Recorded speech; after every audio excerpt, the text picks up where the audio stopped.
तर मित्रांनो बघता आता ही आहे हिरोची स्प्लेंडर। तिला मित्रांनो फॉल्ट असा होता की गाडी फक्त वॉशिंग करायला गेली होती आणि त्यानंतर गाडी अजिबात चालवायचं मागून होती घेत। पण आता ह्याचा फॉल्ट काय सापडलाय बघताय। मी विचार करत होतो सीडीआय खराब झालाय, मॅग्नेटिक कॉइल खराब झाली आहे, की वायर तुटली होती, तो पण एक फॉल्ट होता। ते वायरिंग वगैरे सगळ्या जोडल्या। तर मला फॉल्ट काय सापडलाय की सीडीआय न खराब होता मी चेक केला, सगळी इथे वायरिंग मध्ये आपल्याला करंट येत होता। मेन मॅग्नेटिक कॉइल मधून ह्या रेड पट्टीवाली वायर आहे त्यामध्ये करंट येत होता, पण सीडीआय मधून बाहेर फेकत नव्हता। तर मला वाटलं की सीडीआय खराब आहे, म्हणून मी जुनावाला सीडीआय बघता इथे काढला आणि हा नवीन सीडीआय बसवला। नवीन सीडीआय बसवल्यानंतर पण करंट अजिबात येत नव्हतं। त्यानंतर मित्रांनो विषय काय केला, हा पण नवीन सीडीआय खराब असेल, पण विचार केला तसं काही नसेल। मग वायरिंग पुन्हा एकदा चेक केलं।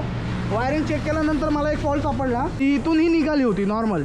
मग बाकीच्या वायरीत नीट होता, ती जोडली त्यानंतर सुद्धा काहीच होत नव्हतं। तर मी जुनी एक वायरिंग होती माझ्याकडे स्प्लेंडरची, त्याची मी अर्धा स्विच हा कट केला, ह्या बघता स्विच लावला इथे। आणि त्यानंतर विषय एकदम क्लिअर मध्ये सॉल्व्ह झालेला मित्रांनो। एक नंबर मध्ये असं करंट येतोय, आपली बाईक एकदम ओके झालेली आहे। तर मित्रांनो असेच फॉल्ट शोधता शोधता नवीन काहीतरी शिकायला मिळतं। मी तुम्हाला आता माझा हा अनुभव शेअर केला। व्हिडिओ आवडली असेल तर नक्की लाईक करा, शेअर करा आणि सबस्क्राईब करायला विसरू नका। हालत बेकार झाले, खूप आज काम केलंय। चला तर